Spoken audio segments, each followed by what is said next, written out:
참사랑으로 살아가자는 제목으로 함께 은혜를 나누고자 합니다. 로버트 프루스트의 가지 않는 길에 보면 노란 숲속에 두 길이 열려 있는데 한 사람이 두 길을 갈 수 없으니까 한 길을 택하여 가고 다른 길은 가지 못하였다고 했습니다.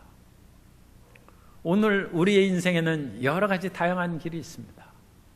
권력을 얻고자 하는 길이 있고 돈을 많이 벌고자 하는 길이 있고 또 어떤 분은 내가 다른 사람하고 결혼했으면 더 행복했을 텐데 하는 가지 못한 길에 대한 아쉬움도 있을 것입니다.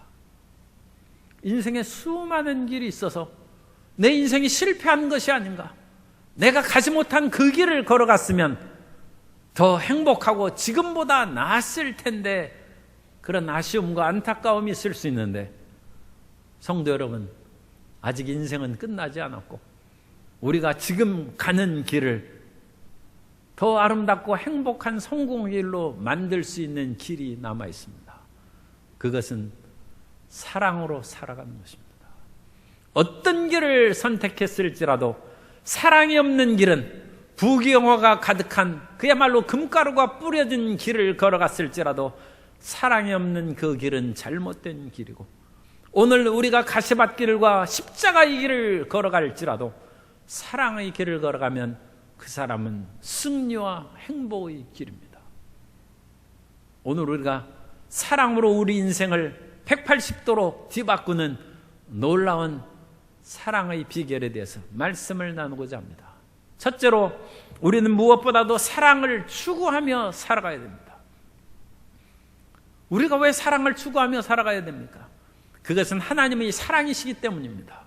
하나님께서는 우주를 지으시고 인간을 지으시고 이 지구를 만드시고 모든 인류의 역사를 이끌어 가시는 하나님이십니다. 죄인된 인간을 버리실 수도 있습니다. 그러나 하나님이 세상을 이처럼 사랑하사 독생자를 주셨으니 이는 그를 믿는 자마다 멸망하지 않고 영생을 얻게 하려 하심이라고 말씀합니다. 하나님은 사랑의 길을 걸어가신 것입니다. 그러므로 예수님께서는 이 땅에 오셔서 십자가의 길을 걸어가셨습니다만, 예수님의 길은 성공의 길이고 은혜의 길이고 예수님이 십자가의 길을 걸어가셨기 때문에 오늘 우리가 예수님을 믿는 것입니다. 예수님께서는 이 땅에 살아가실 때 제자들을 끝까지 사랑하시고 십자가에 달리시기까지 사랑하셨다고 말씀합니다. 요한복음 13장 1절에 유월절 전에 예수께서 자기가 세상을 떠나 아버지께로 돌아갈 때가 이른 줄 아시고 세상에는 자기 사람을 사랑하시되 끝까지 사랑하시니라. 주님께서 끝까지 사랑하셨을 뿐만 아니라 제자들에게 여러 가지 삶의 길을 가르칠 수 있습니다. 그러나 예수님께서 핵심적으로 가르치는 것은 하나님을 사랑하되 내 마음을 다하고 뜻을 다하고 목숨을 다하여 하나님을 사랑하고 내 이웃을 내 몸과 같이 사랑하라는 말씀입니다. 요한복음 13장 34절에 새 계명을 너희에게 주노니 서로 사랑하라. 내가 너희를 사랑하는 것 같이 너희도 서로 사랑하라. 예수님을 믿는 사람들은 예수님의 길을 가는 사람입니다. 예수님이 내가 곧 길이라고 했으므로 그 길을 걸어가는 사람입니다. 그러면 크리스찬들이 가는 길이 무슨 길입니까? 부귀영화를 가진 길입니까? 권력과 세상의 존경과 추앙을 받는 길입니까? 크리스찬들이 가야 할 길은 예수님이 가신 길이고 사랑의 길입니다. 우리가 오늘 어떤 길을 가든지 부귀영화의 길을 찾아가고 권력의 길을 가져야 한다고 뭐라고 말씀하시지 않습니다. 그 길을 가더라도 그 길에서 사랑으로 가득 채우는 길을 가시기를 예수님 이름으로 축원합니다. 우리에게 가장 오늘날에도 지금 갈 수 있는 길은 사랑으로 채워진 길을 걸어가는 것입니다.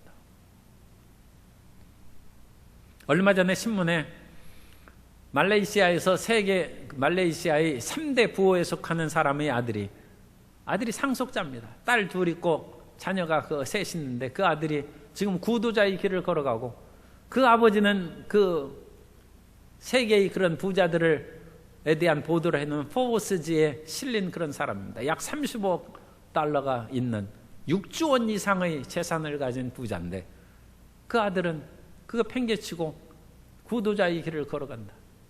그것이 신문에 났습니다. 그런데 그게 반해서 또 며칠 전에는 딸아 사랑의 딸로 돌아오라는 그런 아버지의 간절한 호소가 있어요. 우리나라에 또 알만한 사람은 다 알만한 그런 기업의 그런 아버지가 둘째 아들에게 경영권을 물려주려고 하자 그 큰아들과 그 딸이 연합해서 아버지가 제정신이 아닌지 모르겠다, 정신감정을 해야 되겠다는 그 일을 듣고 그 아버지가 참다 못해서 내가 비록 80이 넘었지만 딸아 내 정신 온전하다. 그리고 둘째 아들에게 경영권을 물려주려고 하는 것은 이미 10여 년 전부터 진행해 온 것이고 너희들도 다 아는 것이다. 그리고 너희들에게도 이미 살 만큼 내가 다 나누어 줬는데 아버지가 이상하다고 하는 그것이 오히려 참 기가 막히고 내 정신이 온전한지 참 내가 그것을 묻고 싶다. 그러면서 그 아버지가 사랑의 딸로 돌아오라는 그런 것을 썼어요. 오늘 우리는 세상에 여러 가지 필요하고 추구해야 될 길이 많이 있습니다. 사람으로 태어났는데 이름 석자를 남기는 것이 가벼이 볼 수 없는 일입니다. 사람이 가난한 것은 부끄러운 것은 아니지만 자유가 없다고 했습니다. 많은 돈을 가짐으로 자유롭게 살아가는 싶은 생각이 왜 없겠습니까? 권력자로서 한번 떵떵거리며 살아가고 싶은 것이 왜 없겠습니까? 그러나 오늘 사랑의 장인 고린도전서 13장에서 4절부터 13절까지 읽었는데 1절부터 3절까지는 제가 읽어드리려고 안 읽은 것입니다. 그 1절부터 3절까지 오늘 우리 찬양, 삼중창의 그런 아름다운 찬양에서도 이미 얘기했습니다만 다시 우리가 그 말씀을 들으면서 생각해 봐야 됩니다. 고린도전서 13장 1절 이하에 보면 내가 사람의 방언과 천사의 말을 할지라도 사랑이 없으면 소리나는 구리와 울리는 꽹과리가 되고 내가 예언하는 능력이 있어 모든 비밀과 모든 지식을 알고 또 산을 옮길 만한 모든 믿음이 있을지라도 사랑이 없으면 내가 아무것도 아니요 내가 내게 있는 모든 것으로 구제하고 또 내 몸을 불사르게 내줄지라도 사랑이 없으면 내게 아무 유익이 없느니라. 고린도전서 12장에서 성령의 은사를 얘기하고 있습니다. 예언하는 능력이 있어서 앞일을 얘기하고 앞의 길을 살펴볼 수 있다면 그 사람이 재물을 얻기가 어렵겠습니까? 권력을 얻기가 어렵겠습니까?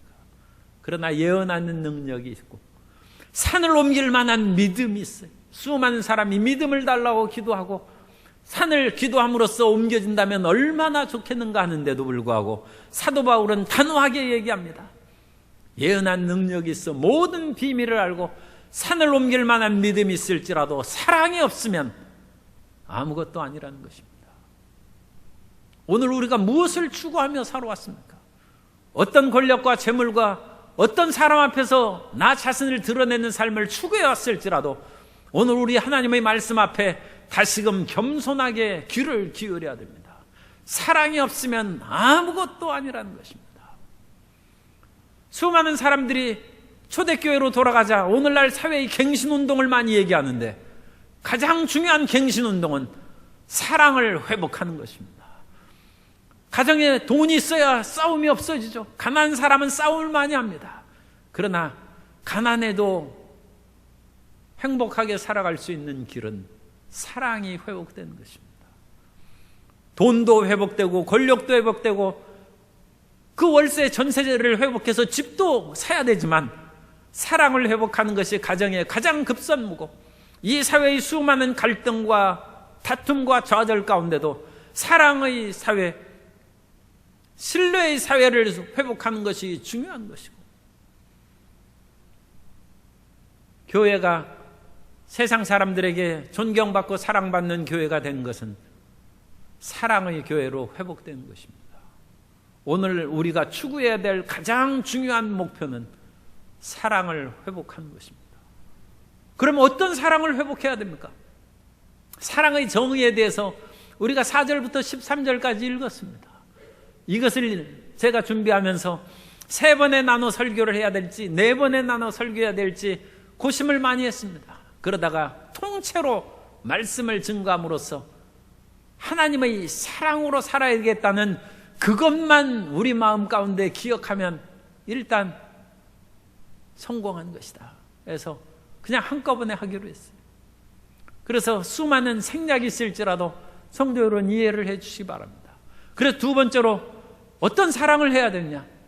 사랑의 긍정적인 세 요소를 우리가 살펴볼 수 있는데, 이 긍정적인 세 요소는 4절에 사랑은 오래 참고, 사랑은 온유하며, 6절에 진리와 함께 기뻐한다고 했어요.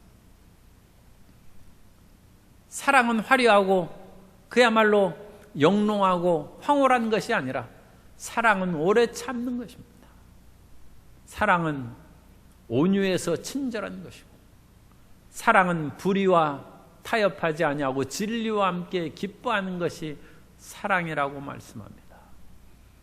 그 가운데 핵심되는 것은 예수님께서 이 땅에 오셔서 온유하게 사셨기 때문에 사랑은 온유한 것이다, 그것을 말씀드리고자 합니다. 하나님은 사랑이신데 사랑의 하나님이신 예수님께서 이 땅에 오셔서 우리가 잘 아는 마태복음 11장 28절 이하에서 말씀합니다. 수고하고 무거운 짐진 자들아 다 내게로 오라. 내가 너희를 쉬게 하리라.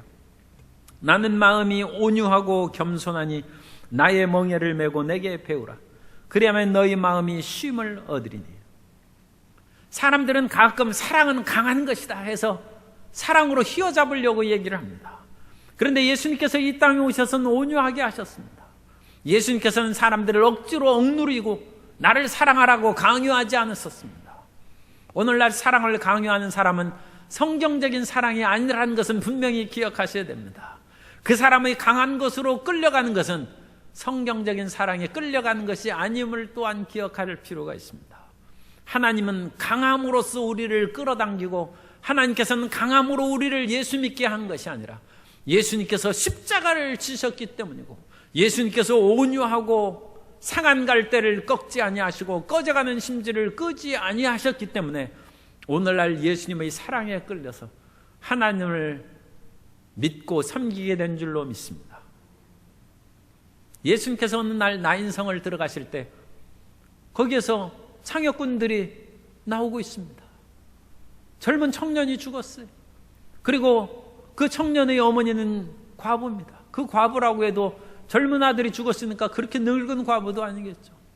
인생이 그야말로 처량하게 됐어요. 남편은 없지, 자식은 젊은 나이에 죽었지, 앞으로 무슨 소망이 있겠습니까? 예수님이 오시는데도 예수님을 바라볼 경황이 없어요. 예수님께 쫓아가서 내 아들 살려달라고 기도하지도 않습니다. 그냥 울면서 정신없이 가는데 예수님께서 그 상여를 멈춥니다. 누가복음 7장 13절 이하에 보면 주께서 과부를 보시고 불쌍히 여기사 울지 말라 하시고 가까이 가서 그 관에 손을 대시니 맨 자들이 서는지라. 예수께서 이르시되 청년아 내가 내게 말하노니 일어나라 하시매 죽었던 자가 일어나 앉고 말도 하거늘 예수께서 그를 어머니에게 주시니. 주님께서 불쌍히 여기사 사랑하시는 것입니다. 우는 사람을 주님께서는 불쌍히 여기사 찾아오셔서 울지 말라고 하시는 것입니다. 그 사랑의 예수님을 믿는 것입니다. 예수님의 온유함이 사랑인 것입니다. 성도 여러분, 주변의 사람들에게 내가 사랑하기 때문에 너를 강하고 심하게 대하더라도 이해해달라고 하진 그런 말 하지 마시기 바랍니다. 사랑은 온유한 것입니다. 사랑은 상대방에 대해서 오래 참는 것입니다. 상대방에 대해서 억지로 강압하고 내가 사랑하니 내 말을 따르고 내 길을 쫓아오라고 자녀를 억누르지 말기 바랍니다.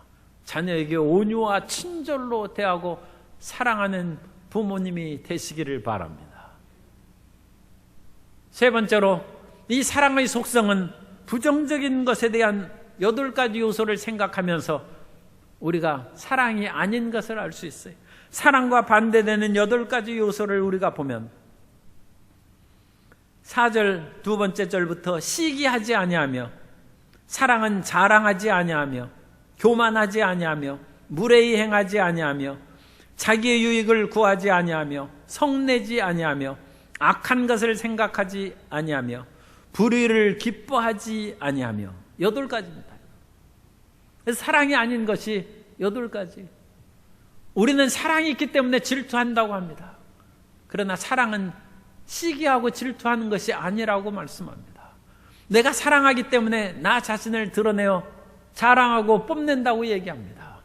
짐승들은 사랑하는 그런 대상 앞에서 자신을 뽐냅니다. 공작의 깃털이 화려한 것은 사람을 보라고 그와 같이 공작의 깃털이 화려한 것이 아니라 암컷을 보라고 화려하게 합니다. 암컷을 유혹하기 위해서 공작의 수컷이 화려한 공작 깃털을 뽐내면서 자랑하는 것입니다. 그것은 짐승의 사랑이요 세상의 사랑입니다. 사랑은 자랑하지 아니하고 그 자랑이 지나친 것이 교만한 것입니다. 내가 이 정도면 됐지, 모든 사람의 사랑을 받을 만하지 않느냐. 돈이 있고 권력이 있고 미모가 있고 자기의 가진 모든 학식과 예술이 있으니 나를 사랑하는 것이 당연하다. 교만하지 아니하는 것이 사랑인 것이고, 교만하면 당연히 무례하게 되는 것입니다.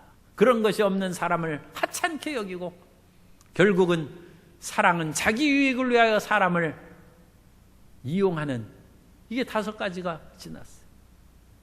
그러나 그것들도 우리가 마음에 새겨야 되지만, 오늘 사랑의 반대된 요소로 6번째, 사랑은 성내지 않는 것이다.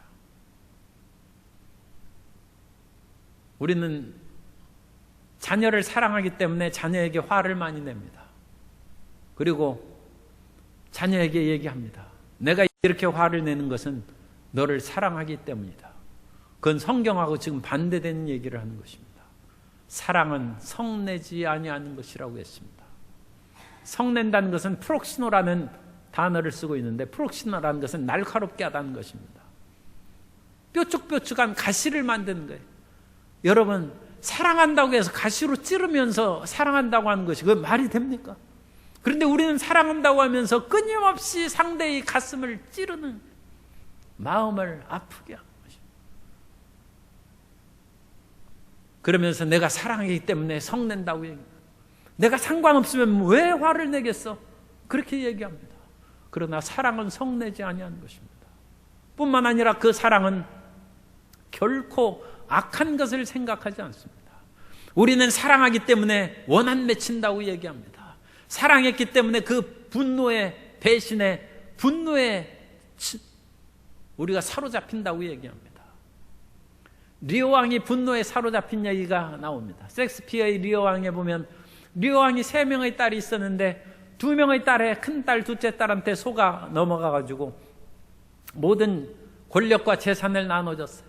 셋째 딸은 내가 아버지로서 당연히 사랑하고 섬기는 것이죠. 함으로써 과장을 하지 않으니까 셋째 딸은 그냥 미워가지고 재산도 안 내어주고 쫓아보냈어요. 그런데 첫째 딸과 둘째 딸이 권력과 재산을 받자 180도로 변해서 늙은 아버지를 모시려고 생각지도 않냐고 좋게 얘기하지도 않습니다. 큰딸과 둘째 딸은 리오 왕을 사랑 안 한 것이죠. 아버지를 진짜 사랑 안 한 것입니다. 그런데 놀라운 것은 리오 왕도 딸들을 사랑 안 했다는 것입니다. 이 리오 왕들이 첫째 딸과 둘째 딸들에게 저주의 말을 합니다. 그 딸들에게 하는 얘기가, 돌멩이 같은 심장을 가진 악마, 자녀를 낳지 못하게 되라. 나도 원수처럼 되게 하라는 저주를 퍼붓고, 이 저주의 말이 얼마나 혹독한지 그 리오 왕의 연극 배우들이 대사를 외울 때 심장이 떨렸다는 얘기가 있습니다. 아버지가 비록 딸들에게 속아 넘어갔어요. 그런데 자기 어리석음으로 넘어가는 것도 절반은 되죠. 그런데 딸들이 자기를 사랑 안 했다는 것을 알자 리오 왕은 딸들에게 돌멩이 심장을 가진 악마라고 얘기하고 자녀를 못 낳게 되고 낳더라도 원수를 낳으라고 저주합니다. 아버지가 딸들 사랑한 겁니까? 사랑은 악한 것을 생각하지 않는 것입니다. 내가 분하고 원통해서 그런 말을 아니할 수 없다. 세상 사람들은 그런 얘기를 많이 합니다. 그러나 그것은 분풀이가 되고 원한에 대한 그런 원망은 될지 몰라도 사랑하고는 거리가 먼 것입니다.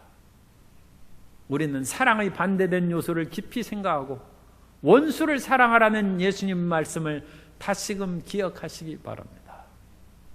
사랑은 자기 자신을 드러내고 내가 이 정도면 됐지, 나를 사랑 당연히 하라, 그런 시기하거나 자랑하거나 교만하거나 자기 유익을 구하지 않을 뿐만 아니라 성내지 않고 악한 것을 생각하지 아니하고 불의한 것을 기뻐하지 않는 그런 사랑을 하게 되시기를 예수님 이름으로 축원합니다. 네 번째로 사랑의 무한성과 영원성에 대해서 우리가 봅니다. 사랑은 무한하고 영원한 것입니다. 사람들이 결혼해서 한 달 동안은 행복하다고 해서 허니문이라고 얘기하는데 한 달 지나면 불행해지는 것이죠. 그게 무슨 사랑입니까? 하나님의 사랑은 무한히 성장하고 발전합니다. 그래서 7절에 보면 사랑은 모든 것을 참으며 모든 것을 믿으며 모든 것을 바라며 모든 것을 견디느니라. 4절에서 오래 참고는 사랑은 참는 것으로 시작하는 것이죠. 온유해서 참는 것입니다. 그런데 그 대상이 단수일 수 있어요. 사랑하는 사람에 대해서 오래 참는 것입니다. 자기 자식에 대해서, 남편에 대해서 그냥 참는 것입니다. 그리고 그것으로 끝나면 하나님의 사랑으로는 아직 충분히 자라나지 못한 것입니다. 하나님의 사랑은 끊임없이 그 사랑이 성장해서 아내를 사랑하고 남편을 사랑했던 그와 같은 사랑이 이웃사랑으로 퍼져나가게 되고, 예수님을 믿는 사람들을 사랑했던 그 마음이, 그런데 요즘에는 참 이런 기가 막힌 얘기입니다만, 예수님 믿는 사람이 예수님 믿는 사람도 사랑을 안 해요. 몇십 년 전만 해도 예수님 믿는 사람이 처음 신자가 되면 예수님 믿는 사람들을 굉장히 존경했어요. 저부터도 어렸을 때 예수님 믿는 어른들을 굉장히 천사인 줄 알았어요. 지금도 그렇게 비슷하게 생각합니다. 그런데 요즘에는 예수 믿는 사람들이 아주 위험한 인물로 그와 같이 생각됐어요. 우리도 조심해야 됩니다. 사랑이 없어요. 그래서 사랑이 끊겼어요. 사랑이 자기 주변에 있는 사람으로 끊겼어요. 그러나 하나님의 사랑은 끊어지지 않고 폐쇄되고 단절되지 않습니다. 하나님의 사랑은 모든 것을 향하여 성장하고 발전합니다. 모든 것을 향하여 성장하고 발전하지 않은 그 사랑을 마음에 품은 분은 오늘 마음을 돌이키시기 바랍니다. 그것이 회개하는 것입니다. 그래서 하나님, 내가 사랑을 추구하는 사람이 되게 하시고, 하나님이 세상을 이처럼 사랑하사 죄인들을 사랑하시고 불의한 자를 사랑하시고 병든 자를 사랑하시고 낭패와 사업에 실패한 자를 사랑하신 하나님을 본받아서 나의 사랑도 그와 같이 확장되고 성장하게 하여 주옵소서. 사랑은 성장하는 것입니다. 모든 것을 믿는 것입니다. 어리석게 믿는 것이 아니라 모든 것을 파악하면서 믿는 것입니다. 키엘케골이 사랑의 사역이라는 그런 글에서 이와 같이 말을 합니다. 덴마크의 철학자 키엘케골은 불신이란 모든 것을 확인하였음에도 불구하고 여전히 믿지 않는 것이며, 사랑은 모든 것을 파악한 후에도 여전히 불신하지 않는 것이다. 믿지 않는 사람은 왜 안 믿습니까? 물어보면 이것 때문에 저것 때문에 내가 믿지 않습니다. 그러면 그거에 대해서 제가 해명을 해드리죠. 그리고 당신이 생각하는 그런 것들이 실제는 없는 것임을 제가 입증할 수 있습니다 해서 자료를 주는 거예요. 그래서 불신의 원인이 되는 그 모든 것을 밝혀주었음에도 불구하고 그래도 못 믿어요. 그게 불신이에요. 그것을 보면 믿어야죠. 그런데 사랑이라는 것은 온갖 나쁜 것을 다 얘기했는데도 불구하고 그 사람 분명히 나쁜 사람이죠. 정말로 참 나쁜 사람입니다. 그럼 어떡하겠습니까? 그래도 나는 그 사람이 돌아올 수 있기를 기대합니다. 그 사람이 하나님의 품에 회복되기를 나는 기다립니다. 그 둘째 아들 얘기입니다. 둘째 아들이 사실 생각해 보면 상당히 심각한 아들입니다. 살아있는 아버지에게 돌아가시면 주실 상속재산을 뺏는 사람이, 요즘 세상에 불효들이 많지만 그런 불효들은 사실 별로 없죠. 아버지가 마음에 그냥 주고 싶어서 주는 그런 일은 있을지 몰라도 아니, 돌아가시면 주실 재산을 미리 움켜쥐고 가는 아들이 어디 있어요? 그리고 그런 아버지 주지도 않습니다. 그런데 그 아버지가 그 둘째 아들한테 주었어요. 그 하는 짓이 뻔하게 다 없애버리고 타락할 것이 뻔하게 보이는데도 불구하고 자식이 워낙 애걸하고 그러니까 그냥 불쌍해서 돈 조금 잃고 말지 하면서 돈을 주었어요. 아니다 그러니까 그 모든 전답을 다 팔아가지고 먼 나라에 가서 허랑방탕하게 다 써버렸어요. 들리는 소식에 의하면 돼지치고 있다고 그와 같이 얘기까지 들었을지 몰라요.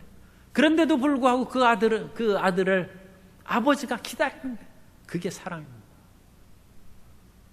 쓸모없는 아들, 사람 될까 싶어도 끝까지 포기하지 않냐고 기다린다. 그 포기하지 않는 사랑 때문에 저와 여러분이 구원받은 줄 믿습니다. 하나님의 사랑이 그런 사랑이 아니었다면 우리는 버림받았을 것입니다. 예수님을 믿고서도 여전히 죄악 가운데 허덕이는 우리 인생들을 하나님이 어찌 두고 보시겠습니까? 하나님이 사랑이시기 때문에 두고 보는 것입니다. 하나님의 사랑은 모든 것을 참고 믿고 바라고 견디는 사랑인 것입니다. 그 사랑은 영원한 것입니다. 이 세상에 영원한 것은 하나도 없습니다. 이 세상의 모든 것은 사라져버립니다. 우리가 보는 하늘과 땅도 사라져버릴 것입니다. 요한계시록 21장 1절에 보면 새 하늘과 새 땅이 만들어지고 처음 하늘과 처음 땅들이 없어졌고 바다도 다시 있지 아니하더라. 이 세상에 하늘과 땅이 이 바닷물이 얼마나 많아 없어져 버린다. 그런데 기쁜 소식도 있어요. 그 마귀하고 귀신이 얼마나 사람들을 괴롭히고 끊임없이 우리를 무섭게 하고 위협하는데 이 마귀가 영원하지 않아요.